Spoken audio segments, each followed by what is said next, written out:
So we're going to start by looking at a basic running stitch, which although it's a very simple stitch to work, you can see from these examples here that you can create interesting patterns and designs by varying the length and the how we put the stitches together. Just to explain, for these little videos I've made a piece of card which has one side blue and one side orange, so that we can see the difference whether we're working on the reverse or the good side of the card.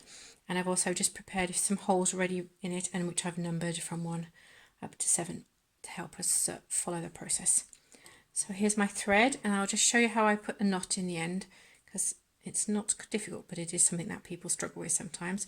So I'm just going to wrap the thread around my index finger and then tuck the little tail in behind, and then just pull it gently so it lines up with the other knot there, and then that won't go through the card. So we're going to go up hole 1 to start with, and for a running stitch we're just going to simply go down hole 2,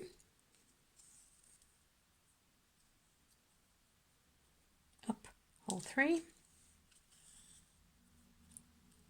down 4. Something just to be aware of is when you're holding your needle, if you make sure you hold the thread at the level of the eye of the needle, when you pull it through, your thread doesn't come out of your needle, it stays firmly attached. Otherwise, when you pull, the thread will work loose. So down 6. Well, we don't need to go up 7, but I will just to show you. And there we go, there we have a running stitch, which, as you can see, is exactly the same stitch as these, just worked as different lengths, or these, which have a second thread wrapped in between to give a more decorative effect. So there we go, one running stitch.